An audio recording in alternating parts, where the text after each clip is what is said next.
Embrace the Journey podcast, 643, brand new episode with another pro alumni. It's class of 2018 in the house. We got Carson Taylor. Some call him CT. Some call him Cars. Former switch hitting catcher. As he's grown, he keeps changing, man. He played at Virginia Tech in college, Greater Atlanta Christian School in high school, with the Dodgers, the Phillies, now with the Seattle Mariners. Carson Taylor in the house. What's up, dude? What's going on, man? Thanks for having me. Dude, pleasure to be here. This is awesome. We've been messing around doing this for years, right? So finally getting you on. Absolutely, dude. I love it. Thank you. Woo, man. It is a nasty day at aviation. Our first rainy podcast, but Carson needs some work. You know, we're going to find some room in that indoor right after, right? 100%.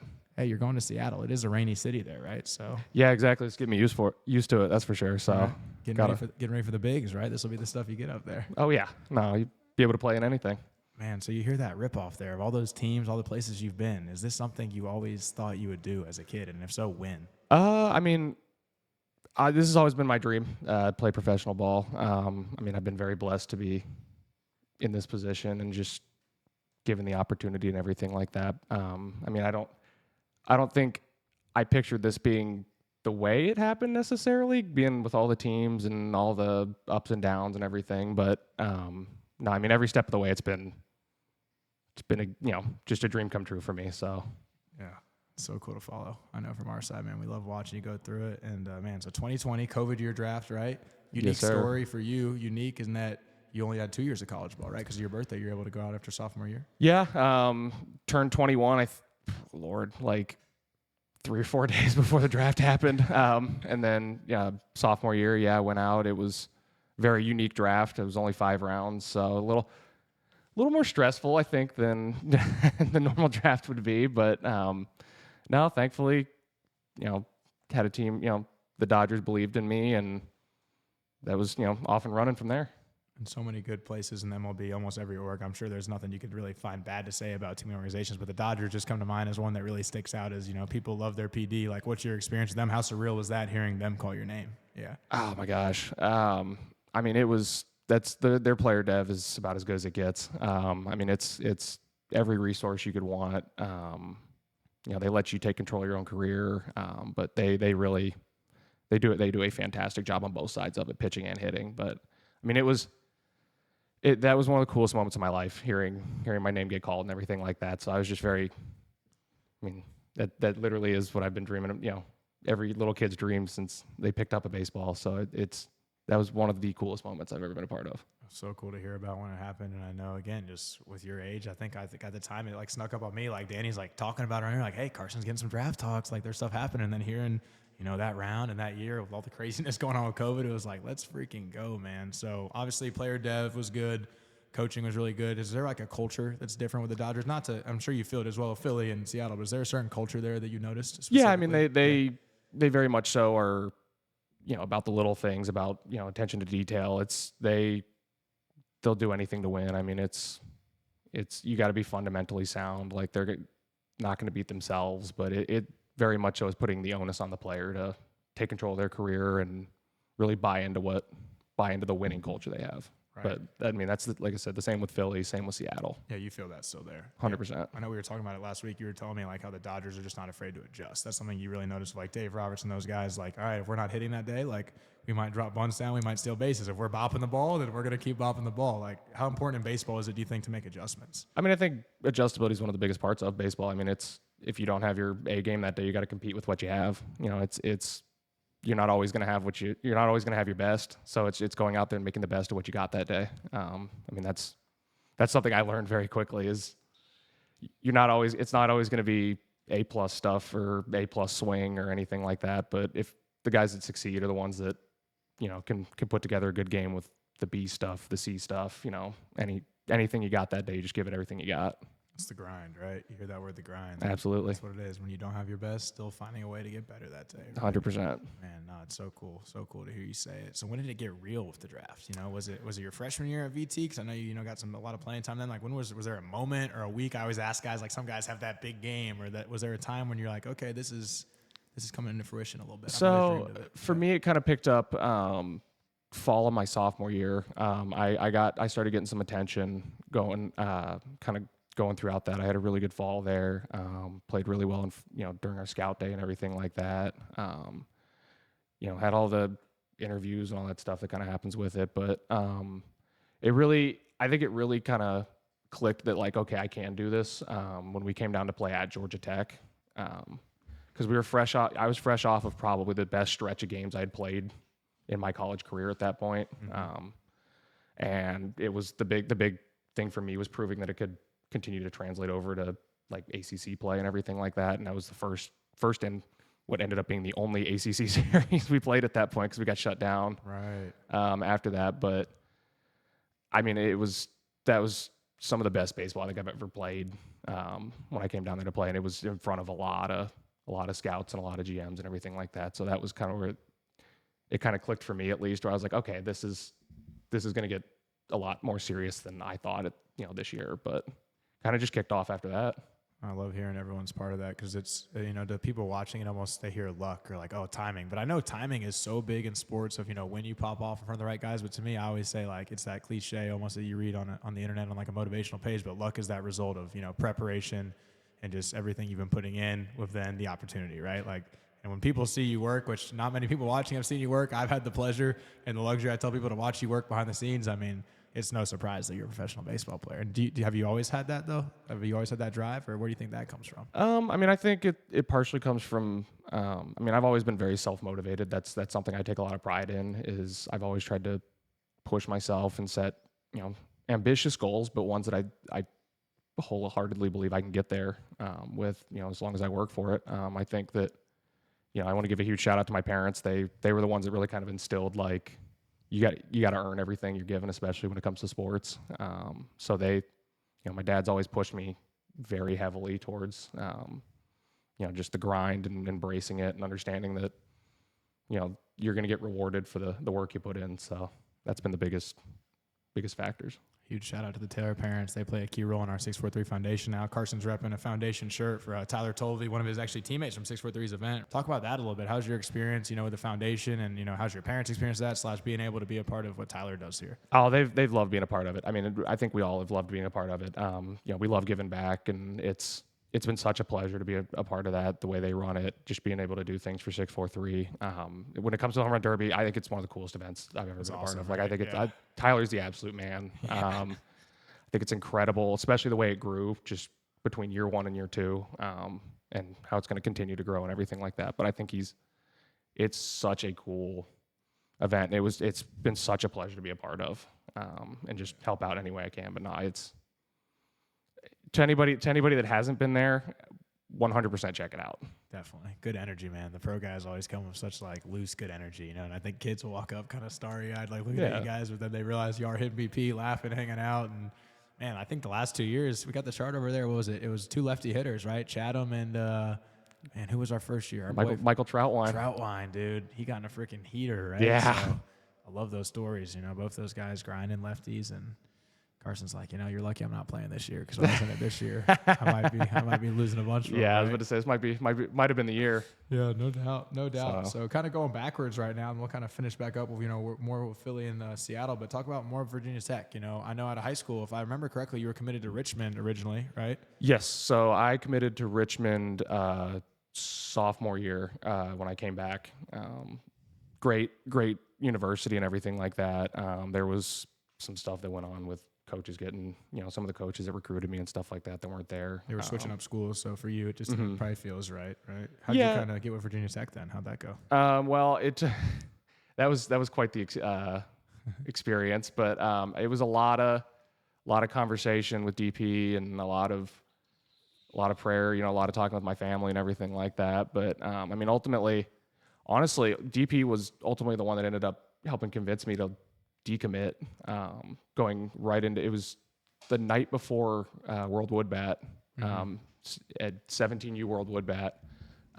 Literally that night I made the choice to decommit, made the phone call and everything like that, and then just trusting that, DP's got me, he's going to put me in the right situations, I'm going to play well and everything like that. But the funny part was I had to go play, we had to play at like 10 o'clock in the morning the next morning. So, I roll up to the field freaking out, and, Danny's there. He basically like another dad to me. He gives me this big hug. He says, "You got this." He runs me out there and go God bless him. He had all kinds of people there watching me, but no, it was a surreal experience. I mean, for me though, VT ended up being a really easy choice. I mean, I really believed in I still do believe in everything Chef and Albin and all the coaches up there had going on. I think they're building it the right way. And then when I got up on campus, I mean, it felt like home. It was just right off the bat, it felt like home, and that was, it sold me. That's where I wanted to be at that point. So I kind of forgot about some of the details of that story. That's a great story, right? So you have a spot. It's a great academic school. Again, more of that coaching staff. Kind of, does it feel right? Am I still sure? So talk to a kid, because we've had kids have to do that for the right reasons and the wrong reasons. Like sometimes it's hey, we're recruiting you, you're our shortstop. And then they look and there's 19 shortstops on the board. And it's like, okay, hold on a second. Sometimes it might be I'm already committed to a Power 4 school. Now I actually want to find more of the mid-majors. So how did you have that conversation? Like for a kid watching, because I'm sure you handled it really well. It was a tough conversation, but how did you have that conversation with Richmond? How did they respond? Because usually we tell kids just be honest, and sometimes they're going to be pissed. But yeah, I mean, it's an uncomfortable conversation to have. I mean, you never want to back out of a commitment or anything like that. Obviously, I mean, it's in a way you're making a promise to them, and you're kind of going back on it. But no, I think the way I handled it was just sat them down, and it was like you said, just blatant honesty. Where it was these coaches recruited me. I was committed to play for them. I know they took different opportunities, and I believe in the staff y'all have coming in, but I want to take a step back and explore opportunities, for my career and put myself in the best place to be ready. No, it's totally the way to do it. And I guess we probably don't have as many decommit as what I was saying. It almost is the same as like when you have a bunch of offers, right? Where like these kids have a bunch. It's like they're scared to call Georgia Tech or Texas or whoever and go, hey, coach, I know our Kentucky, hey, I love you, but, usually they're really cool, but sometimes the coach will kind of snap back and give a little backhand. So were those guys cool, though, to you? Like, how did they? No, they were great. They handled it. They handled it great. They were, they understood. I think, them understanding that, hey, he obviously committed to play for this staff and everything like that. And now this staff, is kind of split up and everything like that. Like, we get it. Obviously, they said we love to keep you, but we completely understand, go do what's best for you. So it was very thankful they made it easy on me, because it, it was a 16, 17-year-old at the time. Like, that's a big deal. It was terrifying to actually have to make that call. Yeah. But no, a huge shout out to the coach there. He was super mature about it and was very, just honest with me and said, just wish me the best of luck. So very thankful for that. I appreciate you sharing that, because I know it's kind of a personal story. But once you said it, I was like, okay, this is a good nugget, because this is a kind of a rare but thing that is actually more common than you think, of guys having to make those kind of tough decisions, right? So, yeah, definitely. Yeah. No, I mean, it's part of the game, man. It's part of life. It's part of it. You got to make tough decisions sometimes, and it's that was a very scary choice to make. But I was lucky that I had such a good support staff and support between everybody at 643, my family and everything like that. Just kind of and just believing in myself, kind of betting on what I can do. I was about to say, I got a shirt I wore yesterday that says bet on yourself. And that's exactly where my head was about to go. Like, essentially you bet on yourself in that moment, going, you know what, this is a good fit, but there might be a better fit for me right now. And kudos. I think it's all played out pretty decent so far. Oh yeah, I wouldn't change a thing. Yeah, it's awesome. So you got the VT, ACC baseball. Again, a lot of freshmen that we have now go to ACC, SEC, but they're not necessarily getting to play early. Talk about, what'd you notice the biggest difference, right? That maybe that's the speed of the game between, because you're coming off playing on one of the best, 17 teams in the country with what you guys had here. But what was the differences for those that don't know? I mean, ACC, SEC game's a lot faster. I mean, it's pretty close to what pro ball speed is. I mean, yeah, there's a different level there once you get to like AA, AAA. But I mean, stepping right in, being able to play my way into a starting lineup and everything like that. It was definitely, especially once we got to ACC play, I mean, it's drastically faster there. It's, more fundamentally sound. People don't really make mistakes. Best on best all the time. Yeah, I mean, I mean, every pitcher you're seeing was the best starter on their staff, in high school and everything like that. Like, they were, everybody's a dude. But if you love competition, I mean, that's as good as it gets. Like, for me, I'm, super, super competitive. I love that. I love that challenge. So I think it was a match made in heaven, that's for sure. How important is it to crave competition if you're a young athlete out there right now listening? I think it's important. I think that's the best way to, I don't think you can go through a sport and not want it. I mean, you got to want it just as bad or more than the person next to you, because at some point, talent, you're not going to be, everybody's going to be just as talented. It's going to be who wants it more and who's willing to work for it.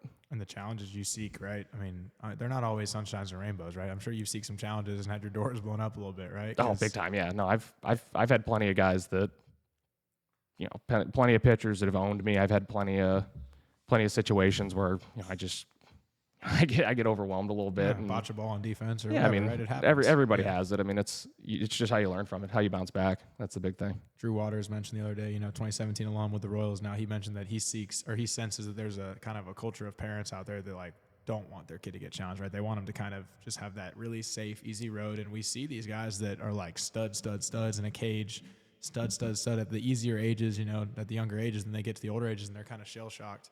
What would your message be to a parent who's doing that, and like why is it important for their kid to seek challenge and then be okay with him failing sometimes? Yeah, I mean, I think it's all about the lessons. I think baseball is, especially because it's a sport of failure, it teaches you a lot of lessons about resiliency and how you handle adversity and everything like that. I think adversity is one of the greatest teachers in life. So like I said, I'm very thankful that my family didn't, my parents didn't hide me from that. I think it's helped me grow into where I am now, and it gives you a different level of confidence when you overcome that kind of stuff too. I mean, I think there's a difference between being good in showcases and stuff like that, and then guys that are a gamer, just will show up every day of the week and just will give you everything they got. Compete, right? Just Just grind it out. I think there's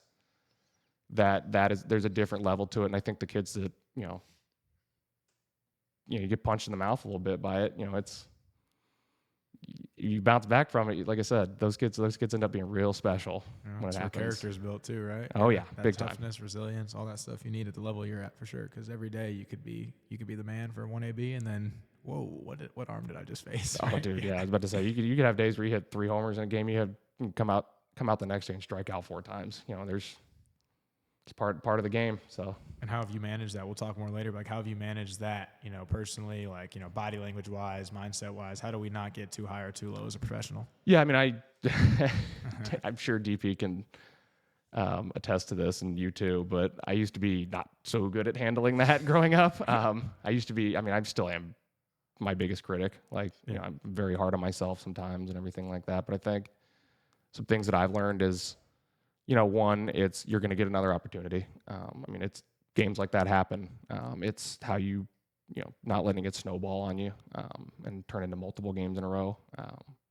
But I also think that just in general, not getting too high or low keeps consistency going.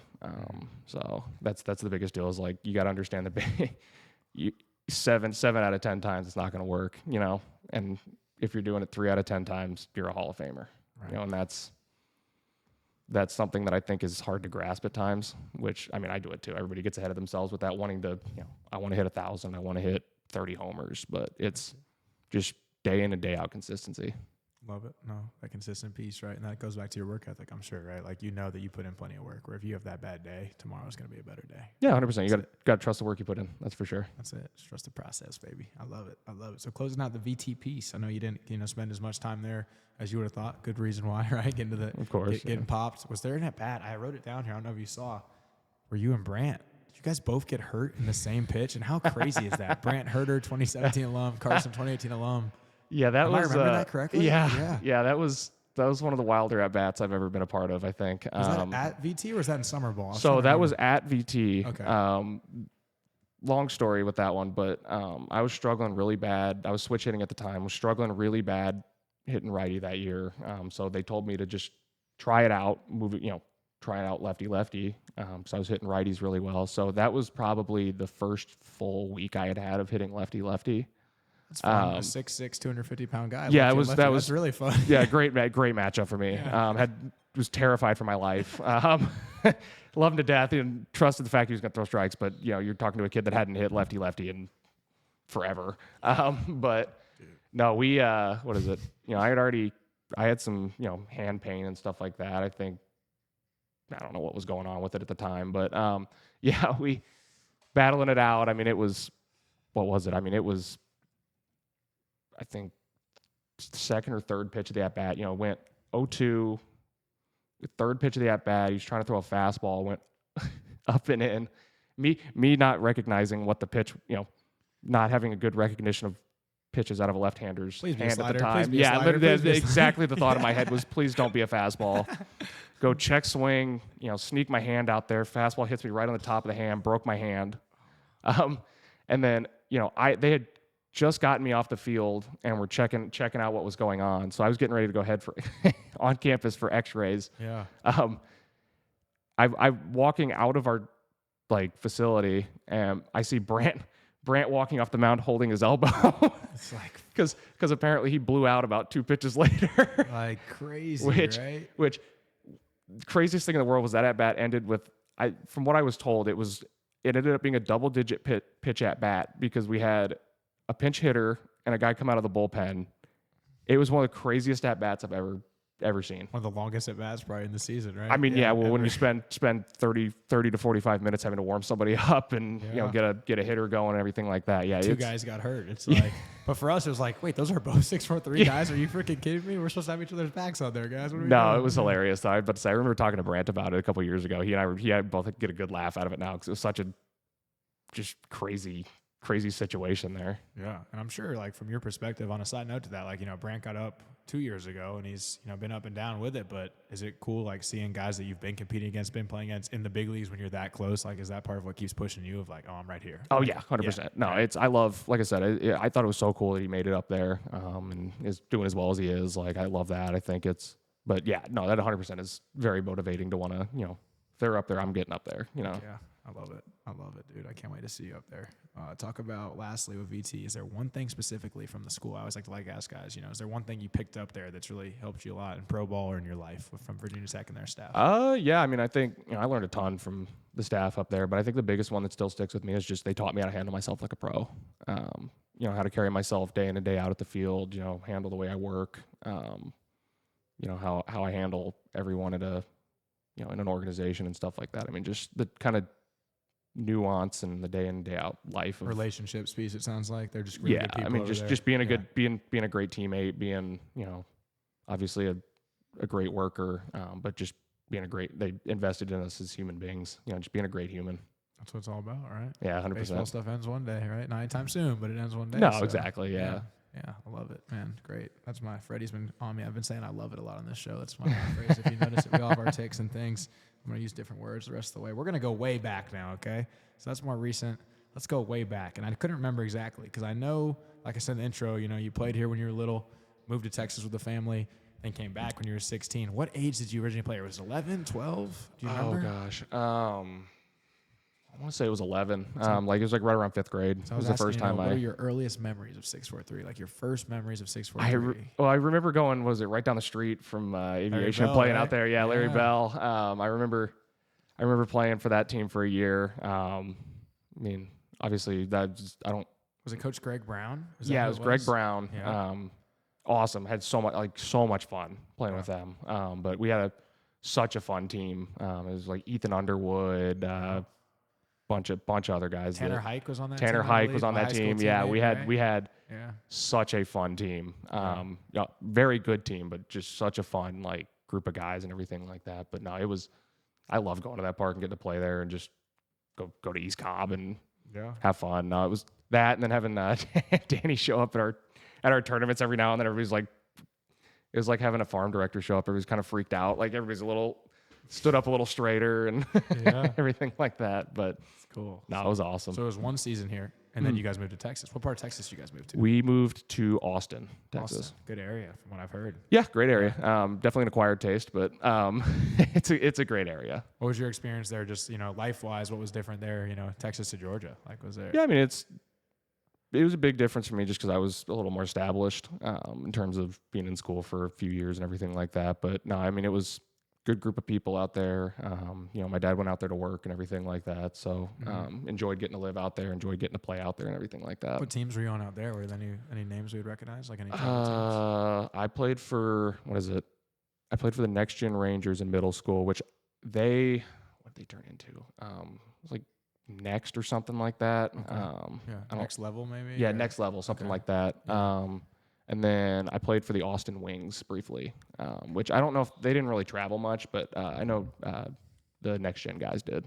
Did you notice like a difference? Like, is it, everyone everywhere is cocky. Like, you go ask people in Texas, it's the best baseball in the country. You ask people in California, it's the best baseball in the country. You go to Florida, you go to Georgia, we always say, hey, we got the best. This is the Mecca. Yeah. Like, did you notice that? Was it good, similar, different? Great competition out there. I mean, I'm obviously always going to be biased. I think Georgia's got the best baseball in the world. Yeah, likewise. So, but I think competition out there was great. Any coaches out there that stuck out to you in your development, or anyone that kind of made a good impact on you? My high school head coach, Scott Ruffcorn, he made a really good impact on me the 2 years I was there with them. So he was great. Nice. Scott Ruffcorn. What was the school? What was the Hyde Park. Hyde Park. Okay, do some research on that. See if we can pull up a graphic. Freddie's good at the cutaway, so yeah, we'll exactly. Come up here for sure. So then, what? It was after your sophomore school year. Mm-hmm. You guys were moving back. Oh yeah.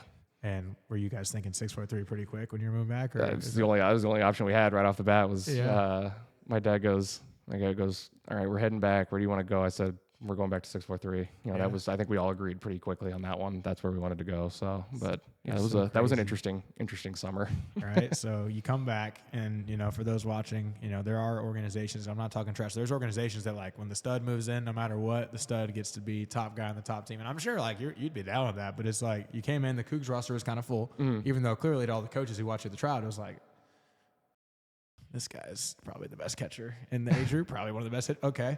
So with that, we had a so-called second team in the Jags with one of our best coaches now. I'd say a legendary coach at 6'3", who is also a catching coach, and Rick Mang. Talk about that tryout experience, if you remember coming back with that workout with Sterling, Mang, and DP, and then what kind of unfolded from your perspective. Well, I was about to say, it was a very unique tryout because it was only me there. Because I think I missed the original tryout date because we came back so late because we were trying to get everything figured out. But I do remember we flew in, because we had just bought a house, flew in. I came straight off the plane to try out.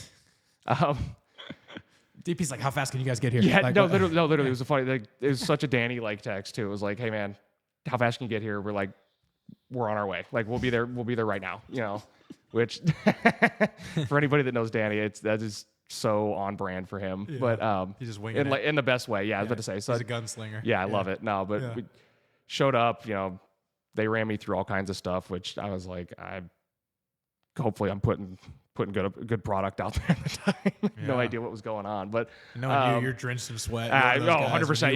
Yeah. Sweating like crazy, just praying that it looks all right. Yeah. But no, it was awesome. They ran me through a really good tryout. I'm very glad that they didn't just try to stick me on a roster that was full and everything like that. Like, I mean, I think it ended up being really beneficial because playing with Mang was awesome. And y'all's team was really good too. Yeah, we were very good. Yeah. Which also helped out too. But no, I mean, Mang was the absolute man. Like, I've had so much fun playing with him. What was the best part about playing for Mang?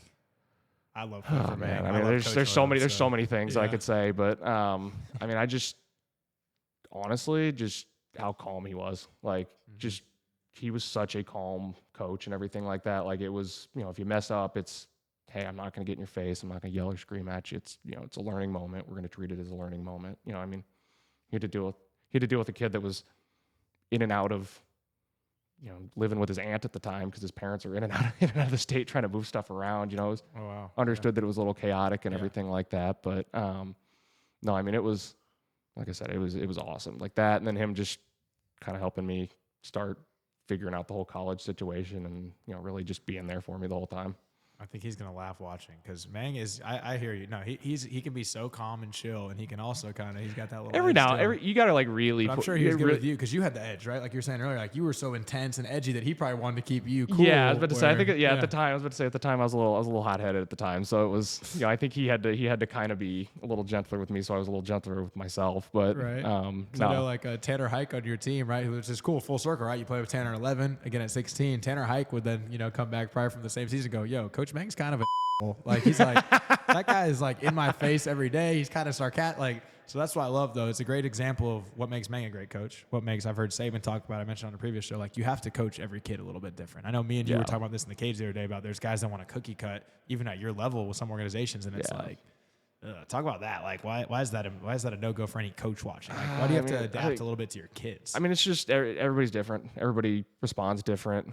It's no two people are the same. Like when it comes to how they handle coaching, how they take coaching and everything like that. It's just different people require things to be explained to them in different ways. I mean, it's just there are people that do better with people that are a little more intense. There are people that do better with people that are a little calmer. It just kind of depends on the kid.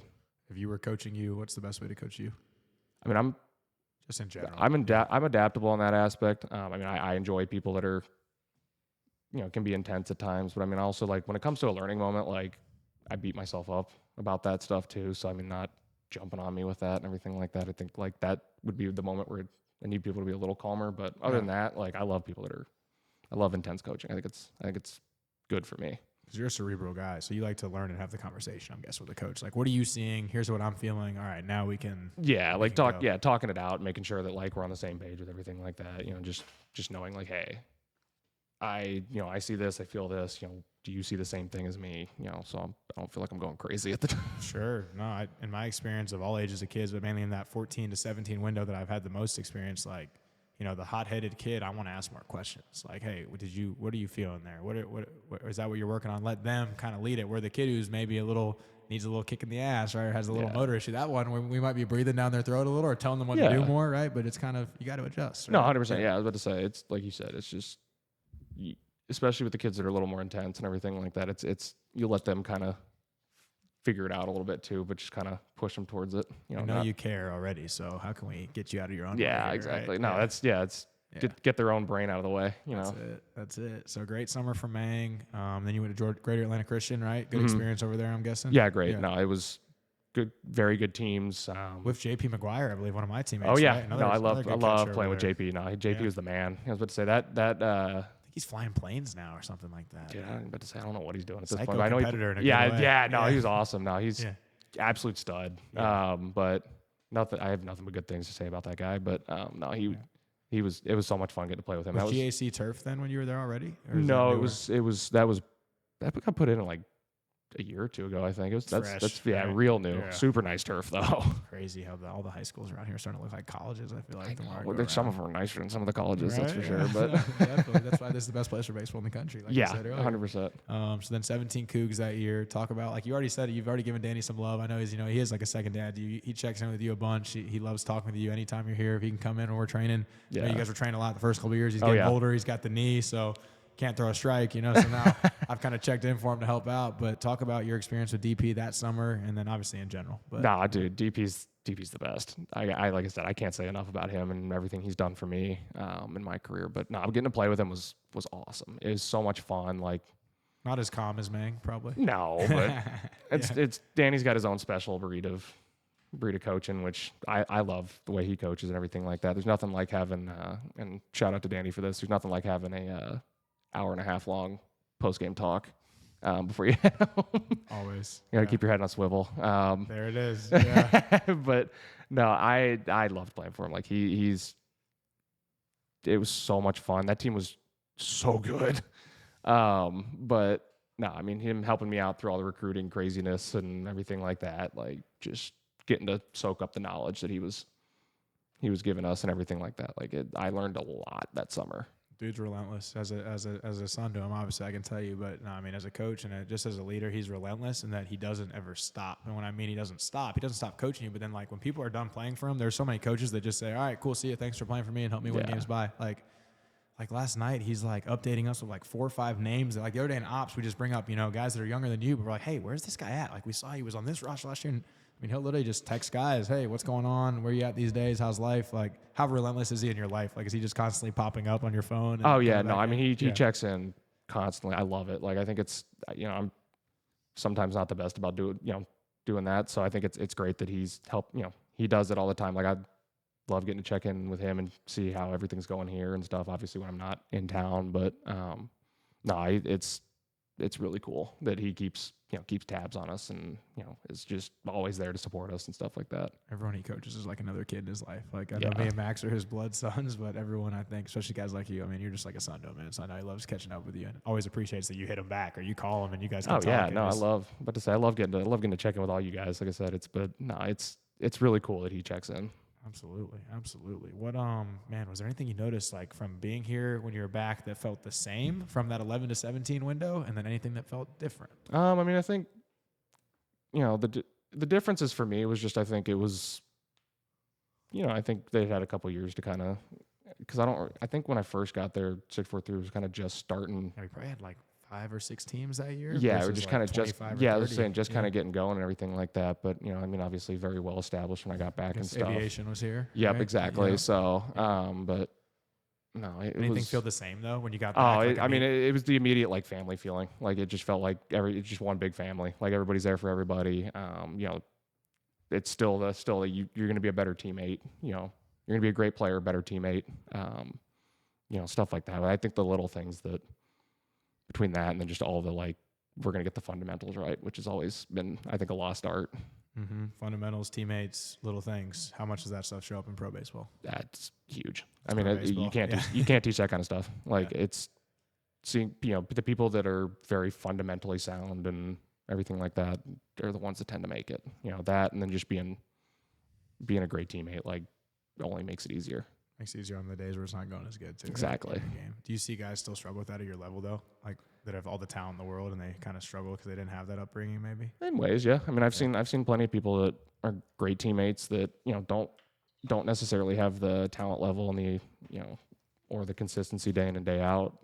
That are some of the most well liked people in the locker room. I've seen people that have all the talent in the world that aren't great teammates. That it's just not most fun to be around. But I think that I have so much respect for people that can handle not having a good day and still be a great teammate. I think it's one of the hardest things in baseball. Great perspective. No, it's you remember your teammates, right? Like it's hard for you even now. I see because you play so many games, right? I mean, you have so many games in your vault of your baseball career, from a little kid to college to high school to now. Like I'm sure you remember plenty of teammates along the way, and just some little moments of like, man, that was really fun doing that with those guys. And winning together, right? Yeah, that's so cool to hear. What is there one story or lesson from Mang / the 16U team that sticks the most?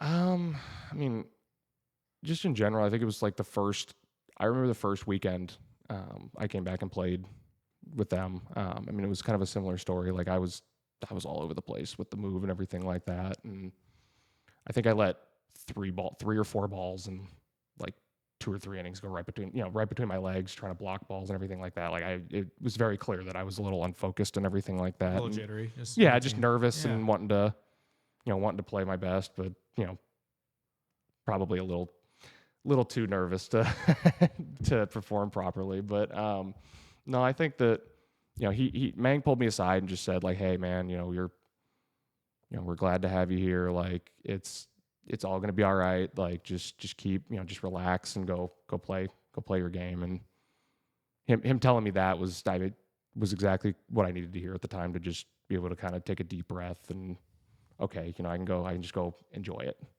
At the time. In 16, you're kind of ascending, right? You're ascending in your journey. And then 17, a little more established. Was there a different takeaway from that summer? If 16 was the year you slowed the game down a little bit, then what happened at 17? You described it. 17 for me was just, that was the year it was kind of step on the gas and go. Watch out. Go do it. Like just trust, go let the talent, go let the work, go let the play speak for itself at that point. Just, trust in that, especially, like I said, with all the recruiting stuff, like, hey man, you can do this. You're supposed to be at this level. You got to believe you're going to be at this, you're good enough to get to the next level. So just go show everybody.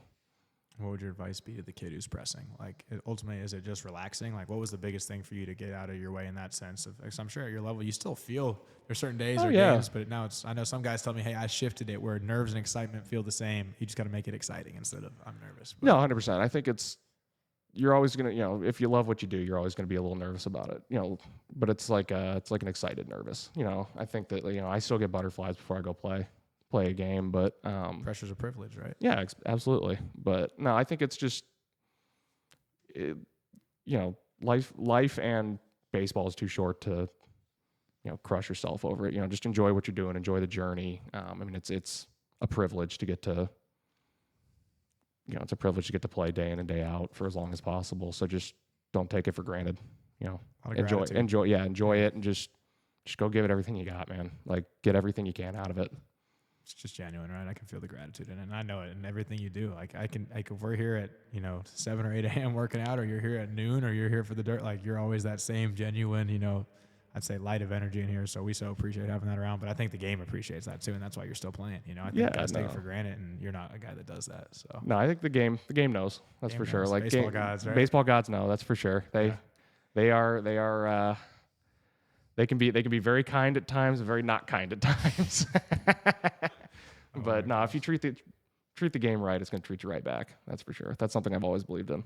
Yeah, no, it's huge. It's everything. The baseball gods will find you, as TV says, right?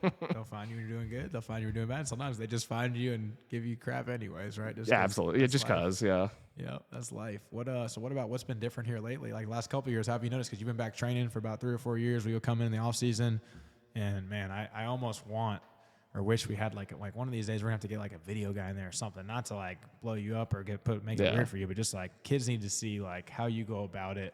I tell kids, like I was telling some of my 17s this week, they're in training, like, you know, sometimes you can not you, but sometimes as a hitter, we can overhit and do too much. And I just love how, you know, you might hit for 15 or 20 minutes, but every swing has intent behind it, right? Like you're breathing between pitches. You might not be knocking out 20 swings. You might take 40 swings, but those 40 swings, like you're not perfect, but it's intent. And every ground ball rep on the hack attack, right? Like it's hard, it's challenging.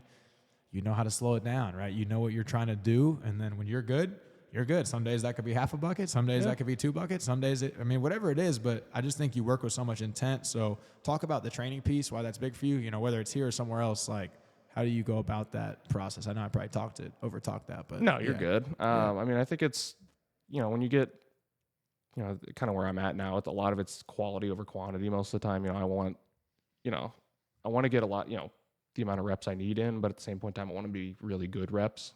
So I think just being mindful of, I want to make sure I do my routine before everything. You know, I want to make sure I'm in the right place to have a great rep and everything like that.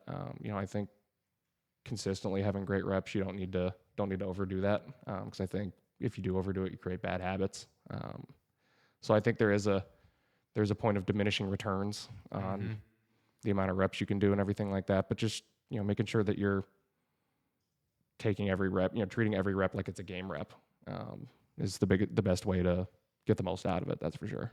And for DP watching, you like the hit track sound. You like the hack attacks we got going, right? I think it's great to have those. You know, I think you can overdo the amount of numbers and stuff like that, but I think having some baseline of being able to see yourself on video, being able to see some numbers to kind of back it up, you know, when you feel good, when the swing feels good, like kind of what it looks like, and then when it doesn't feel good, same thing. Yeah. And you grind so hard and you have such intent, though, that you'll go to Alabama to go hit because you need to get the right guys. Give a little shout out to your boy out front hitting. Right? Oh, yeah. Big shout out to Casey out front hitting. So he's the absolute man. I've been hitting with him this will be year 3 now with him. But no, he's been like career changing for me in terms of hitting and everything like that. Like I had the best year of my career with him as soon as I started hitting with him. Made some pretty big time changes about 2 years ago, roughly. You know, going into the season, but you know, he's been huge in terms of helping me find the right movement patterns, the way I want it, you know, way I want my swing to be, everything like that, approach, and just kind of being able to marry everything that, you know, I do well in the box up with, you know, the right swing and stuff, and it's kind of all clicked.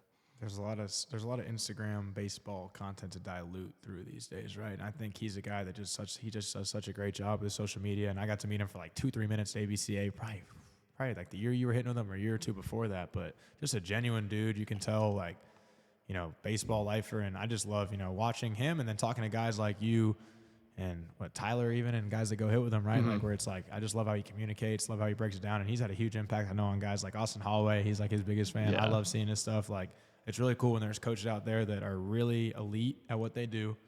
They keep it simple but communicate well, but then they put stuff out where then coaches like us that are younger can see it and, you know, add it to our toolbox. So no, I'm really glad you work with them, and you can tell with your swing how you go about it that there's just so much intent. Like, intent is the word I think of with Carson Taylor. Every rep has intent, so it's really fun to watch, man. Really fun to watch you do what you do. No, I appreciate it. So like I said, no, he does such a good job of just teaching it. That's for sure. Absolutely. So let's get back to pro ball here. You know, so you're Dodgers for what, 3-4 seasons there? 4 seasons. 4 seasons, worked up to AA, had some great numbers, great career. And then how the pro ball works, for those that don't know, there's a Rule 5 draft, right? Like, is it that if you don't get to can you explain that process a little bit, how that works? Yeah, I mean, it's a little confusing because there's 2 different. So there's the major league portion of it, which that's for guys that are anybody can get picked in that. But if you do get picked in that, you have to get put on the 40-man roster immediately, and then have to have a chance to make the 26-man out of spring training. And if you don't, you have to go back. You're put on waivers or sent back to the original team. That's the one part where I'm kind of a little tricky there. Yeah, a little tricky on. But then there's also a minor league portion of it, which if you're if you're not on a AAA roster, at the end of the year, you're eligible for it after 4 years. So that was after your 4th season. Yeah, when you were eligible to get kind of repops. So yeah, you could. It's more of like a competitive balance thing where like people will pick. Was that weird for you? Like, I love the Dodgers. I'm with them, and now I got to go back. It kind of feels like getting traded in a way. Because you're suddenly on one team and suddenly you're getting a phone call like, hey man, thanks for everything. Have fun. Which that's it. Very. That's the business side of it. I've never been traded before, but I think just that's about the closest thing I could have to feeling like that. But yeah, no, it's very business-like. Yeah, but grateful for the Dodgers. Lots of connections there. Lots of relationships that are still open. I know talking to you, talk about first impressions of the Phillies and how was that year there? The Phillies were great. Season there, right? I mean, I guess one, two technically. Because you're injured. So one played one with them, but no, the Phillies were awesome. I mean, it was exactly what I needed at the time to get kind of a fresh start for me and kind of give me some an org that believed in me, wanted me to really kind of step into a bigger role with them, and I'm just very thankful they gave me the opportunity to do it. But no, they're awesome. Yeah, and then so injury, right? And for those that don't know, we skipped a piece of I was gonna kind of save it for the end. We'll save it for the end. So okay, so sorry. So we go Phillies, right? Then we go Mariners now. This is a new one. So this is a different Rule 5. Or yep. The same. So same Rule 5. Weird technicality that made this happen. So I guess I can go into depth on that, but or at least a little bit. But so was started on the AAA roster this year. I played the 3 or 4 games I was allowed to play, and then tore my labrum. Had to get shoulder surgery. Was down in rehab, but they put me on the season-ending IL. But at the end of the year, they had to reinstate me off the season-ending IL, but was never reinstated to a roster. So apparently that was the reason I was eligible for it. So little gray area there, but no, I'm super duper excited about Everything it. happens for a reason though, right? Yeah, absolutely. No, I'm so excited about the opportunity. I think it's I've played against the Mariners a lot. It's an awesome organization, and I'm just really excited to be a part of it. How many big league camps have you been a part of officially in your career now between all 3 orgs? 2 of them. So I've had one with LA, one with Philly. Right, and then hoping for another one coming, depending on when this one comes out. But what's the difference in big league camp? Like, how's that feel? Is that like you're just tasting it? Like it's right? It's a little kind of appetizer to like what the big leagues feel like in a way. Yeah, exactly. Right? Now being around all the guys is really cool. Being in the same locker room as them, getting to like interact with them. They're always a lot of them are really good to be, really great to be around. Like they're good with the younger guys that haven't necessarily been there and kind of talking to us and giving us their perspective and stuff. But just getting to like be around them, learn from them, like it's so much fun. 1 or 2 guys, big league guys that everyone know from the Dodgers that you had a good relationship with, or you feel like were really good to you when you were there with them? Mookie. I mean, Mookie's the man. Like that guy is one of the nicest, most genuine people to be around. Like he's so good with the younger guys and like just being super friendly and outgoing. Seems so good with everything when you see on the internet. 100%. Yeah. No, he's that I would. Yeah, that's that guy. No, that guy is genuinely good at anything he puts his mind to. It's crazy. But no, he's just such a good person. Like he's so much fun to be around. He's a great leader. He's just easy to talk to. Like, but is always willing to talk to you, which is I think a guy in his position may not always be like that. So it's really cool to have somebody like that.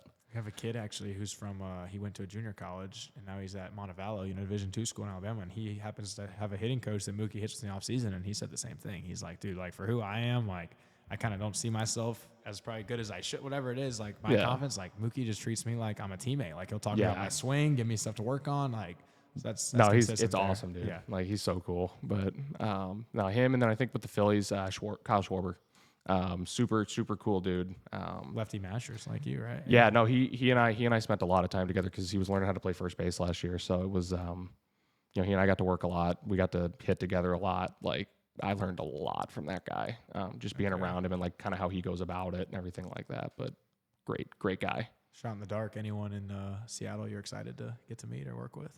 I mean, a couple guys. Josh Naylor, I'm really excited to be around. I've heard nothing but good things about him. His energy seems awesome. Yeah, he seems like so much fun to be around. And then Cal Raleigh. Yeah. Obviously, I mean, same thing. Just I've heard nothing but good things. He seems like an awesome guy. So I'm excited to be around them. How important is it for you to surround yourself with guys at that level that want to be like you know what I mean? Like how important is environment for kids watching? Like putting yourself around the right people that are maybe, you know, a tick, not that, you know, you're at these guys' level, but they're a tick ahead of you in the scale of pro. Like, is that important to keep pushing? Yeah, I think it's, you know, it's kind of goes back to challenging yourself. You know, you want to be around people that push you to be the best version of yourself. So, I mean, it's whether that's you're around guys that you think are better than you, whether you're around guys that, you know, are at a higher level than you, whatever it is.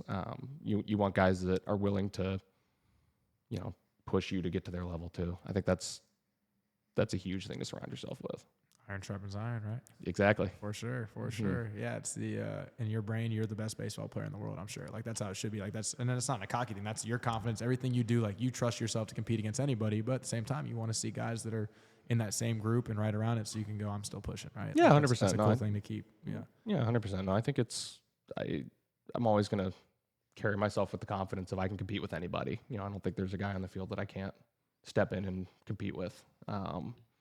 But you know, at the same point in time, it's, you know, I want to be around guys that are always going to push me. That's for sure. Like I love being challenged like that. So I think it's surrounding myself with those kind of guys is always huge. Hey, we know it. I told you the other day, shout out to my boys, Kent Schmidt and Levi Clark, you know, playing at Tennessee and Georgia Tech, 2 ballers, but they were being a little soft a couple weeks ago on that hack attack, telling me, oh, this is unrealistic. This ground ball doesn't look real. And I'm going with you, and you're going, yo, turn that up. Let's go. Like, yeah, dude, I love it, man. Let's go. Hey. Bring it on, right? Yeah, I love it. Bring the challenge. So one story I like to share with you is that I think I haven't done it this year yet. We're going to try to get through the whole offseason doing it. But usually at some point when we have the rainy days like this, we're in the indoor doing ground balls. And you like to get pushed, like you said. So I'm trying to push you further. And sometimes the hacks got kicking. I think I've ran you through our net like 2 or 3 times over the years where it's like you go swimming in the net. We haven't done it this year. Talk about your Phillies spring training story you told me, because I think that relates to just how hard you go with everything. Yeah, no. Yeah. So I was about to say, first off, that's some of the funniest. Like I still get a good laugh out of that. Me and you constantly. Yeah, no, like it's so minutes. it's so funny. Yeah, but no, what is it?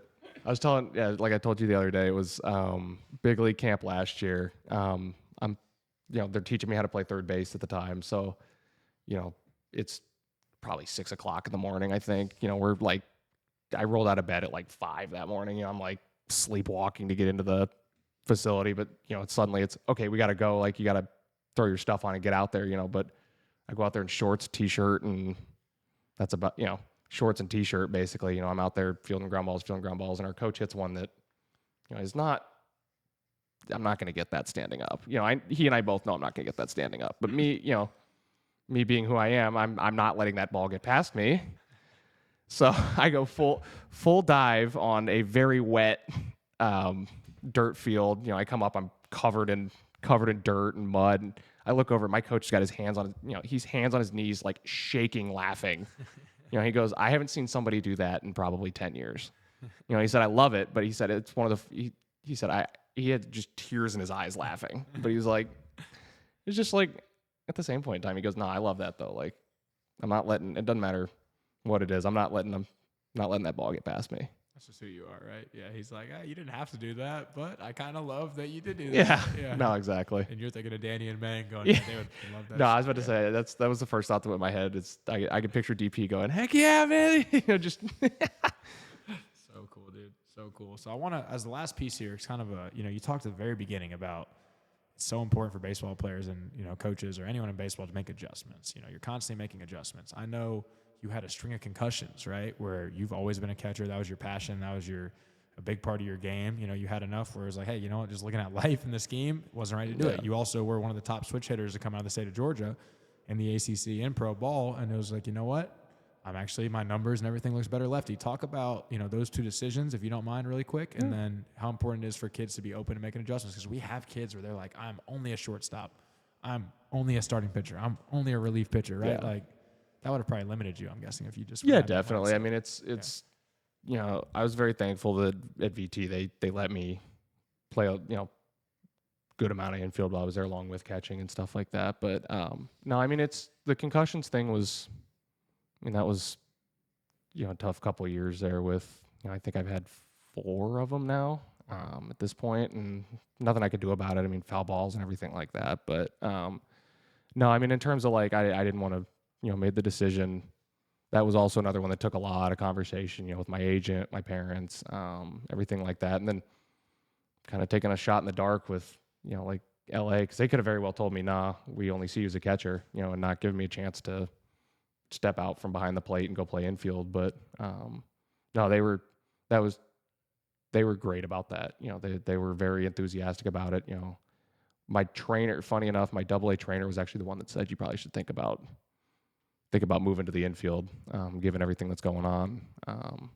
But was that hard for you though? Just how much you love catching? Yeah, I mean, it was hard to give up. I mean, I love catching. It's been something, obviously I did my whole career and everything like that, so I was very used to it. And I was walking into a position where, I played it, but it had been 4 or 5 years, and I wasn't sure what it was going to look like. And it's the Moneyball quote, right? You seen that movie? Exactly. It's very easy to play first base. Walsh, tell him it is extremely difficult. Yeah.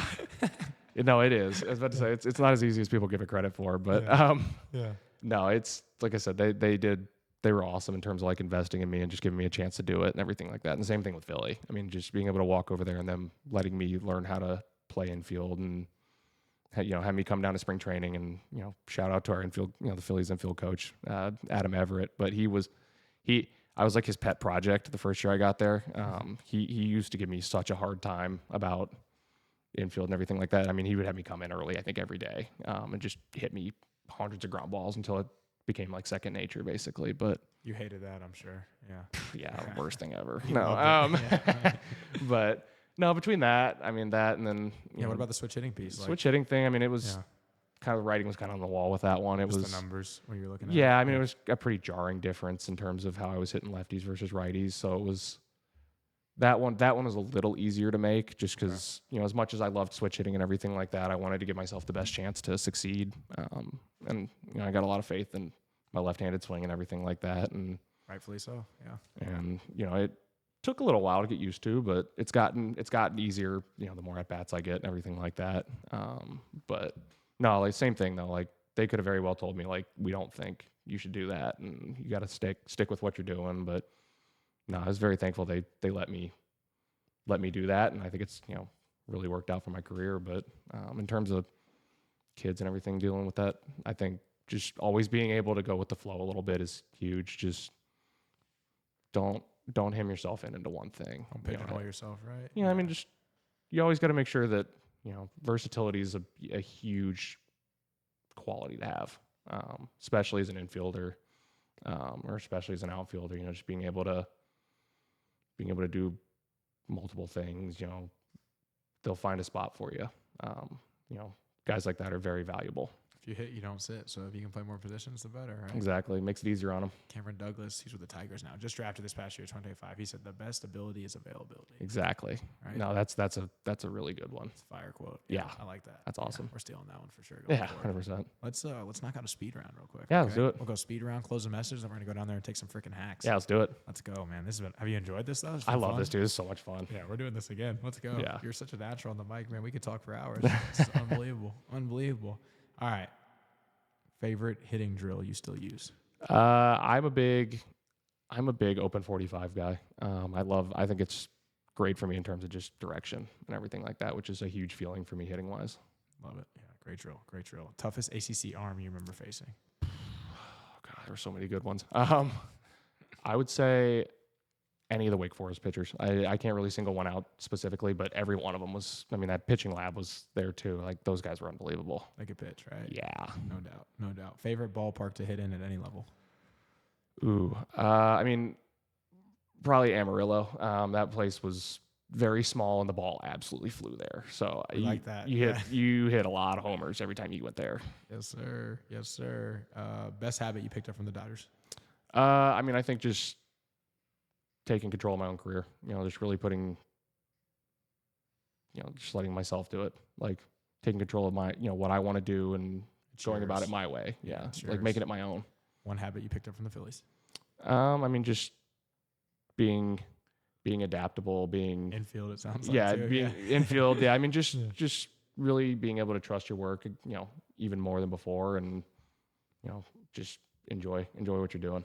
One thing you're most looking forward to, the Mariners.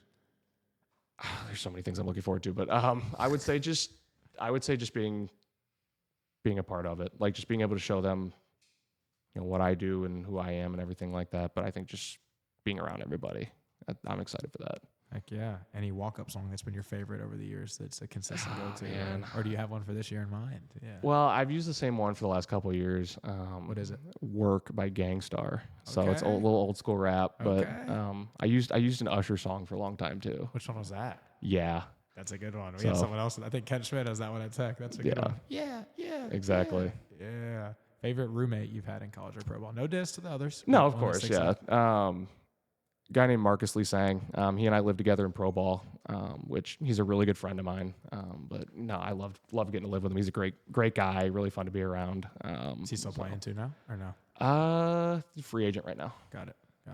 Pick this guy up. I heard he's Yeah, the man. seriously. Let's go. Pick him up. Fastest roommate you've ever had. I think I know based on what we were talking about yesterday. Oh, Justin Crawford, 100%. I've never seen a kid run like that. It's different level of speed. Son of Carl Crawford, correct? Yep. Right, big leaguer. Yeah. Let's go. Let's look for him in the bigs. You said possibly this year. Mm-hmm. Favorite 6'4" memory? Is there one? There's a lot. Oh, I'm sure. Lord. Or one thing God, that when you think that's 6'4", that's a good question. One thing, then when you think 6'4", your brain goes to that. That's a good question. I think my favorite 6'4" memory ever, and this was the most 6'4" thing I think we could have come up with, was playing with Mang down in Florida. Uh-huh. I don't remember what tournament it was, but we lost a couple in pool play and had to start our bracket play at like 7:00 in the morning, and we had to win 8 or 9 straight games just to get to the championship game. We rattled off 9 straight wins, and we were playing with like an hour in between each game. Like it was just, I think I caught 5 or 6 of those games because I remember getting in the car and like just cramping up immediately afterward. Shout out PG. Thanks, PG. But yeah, great scheduling. But my favorite part was we get to the championship game and we are out of pitching, and we're pulling guys off of all kinds. I mean, we're pulling 15-year-olds, up to come play with us. Like 15 Jags. we're pulling up. We're pulling everybody that we can that's available to pitch. Yeah. And we didn't end up winning the championship, but we gave a team that was very good a run for their money with like the most ragtag group of individuals there. Danny rolls into the dugout. Mang is, we're all exhausted, but we're all fired up to keep going. I mean, it was such a fun day of just playing baseball and such a 6'4" we're gonna do this with whoever we got. Whatever we got in the 6'4" family. It was awesome. Was that when I think Manx started? Is that when Baker Fullerton had never pitched and he's just lobbing balls in, but they can't way back on it? Yep. Yeah. No, we were putting we gave them everything we could at that point. That's amazing. That's amazing, dude. Great speed round there. You crushed that. Thank you. Made Appreciate that it. very easy. Freddie, give him a thumbs up for the speed round. Yeah, thumbs up. Okay, we like that. Thank you. Like that. All right, so closing message here.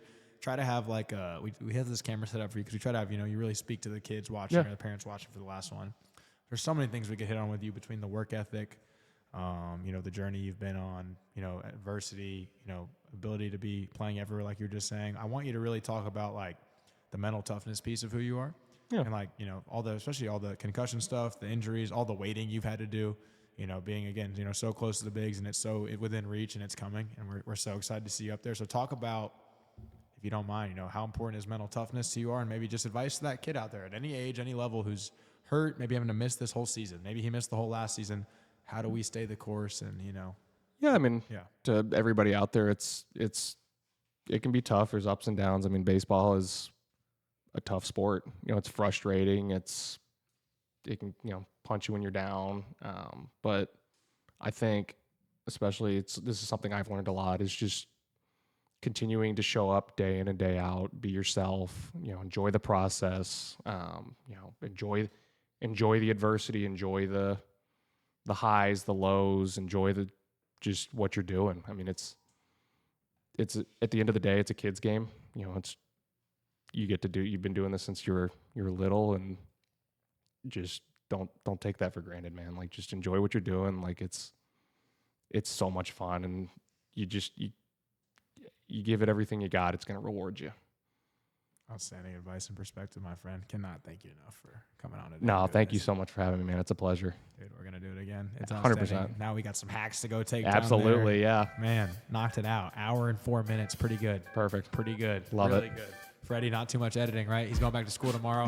Huge shout out to Freddy Hartzell, who's been producing the last couple weeks, done an outstanding job. He's always a part of the ETJ team. Shout out to Carson Taylor, guys. As we just said, class of 2018 alum from 643. Crater Atlanta Christian School, Virginia Tech Hokie, Los Angeles Dodger, Philadelphia Philly, and now a Seattle Mariner who's going to be up playing here soon. Guys, look out for him this year. Where can these guys follow you on Instagram if they want to keep up? If you want to follow me, my Instagram is CHTaylor14. So let's go. Don't post much, but if you want to come check me out, go for it. Check him out. Follow his stats this season. He'll be playing some infield, dropping tanks, doing what he does, guys. Thanks for watching our show, Embrace the Journey podcast. Embrace the Journey 643 on Instagram, at official ETJ pod on YouTube. We're now streaming as well on Spotify. Share it with a teammate, a coach, a family member. If you like this story, we'd love to hear about it. Carson Taylor, you're the man, and baseball lifer. Keep it going, dude. Thank you, brother. I appreciate it. Yeah, we love you, man. We'll see you soon. Let's go, guys. See ya. Thanks.